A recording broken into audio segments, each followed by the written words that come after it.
How has this situation come about? Yeah, well, obviously, Jadon Sancho was a key player for Chelsea last season. 31 appearances in the Premier League, 7 goals and assists, and he was on loan from Manchester United. But there was an obligation inserted into that contract that Chelsea could activate for £25 million. There was no loan fee, crucially, for Jadon Sancho going to Chelsea. But Chelsea are paying Manchester United £5 million not to buy Jadon Sancho. And I can see the way you're looking at me there, Mike. You're going, well, hang on a second, what's going on there?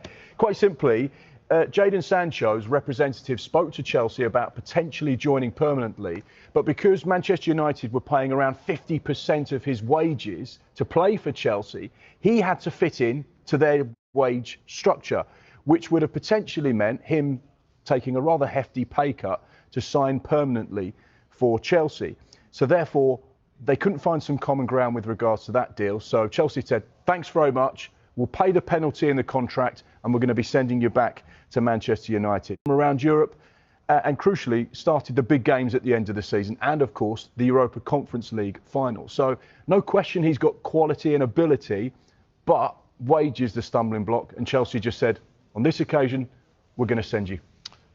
Mark's bigging him up, James. But did he do enough at Chelsea to have a lot of options now?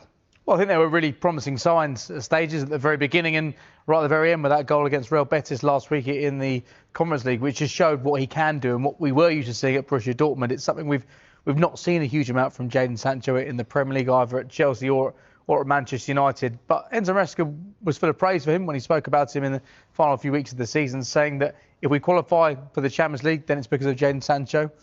If we win the Conference League, it's because of Jadon Sancho. I think there was a huge amount of credit which he built up there. And as Mark's saying there, I don't think it's a case of Chelsea not willing to spend the £25 million fee. It was more about they couldn't get him to fit within the wage structure. The question you'd have is, were there conversations that took place at the start of last season when this deal was agreed? Because at that point, if Chelsea were to sign him permanently, then that conversation you'd think at Manchester United. So I think as far as United are concerned, there'll be immense frustration because I think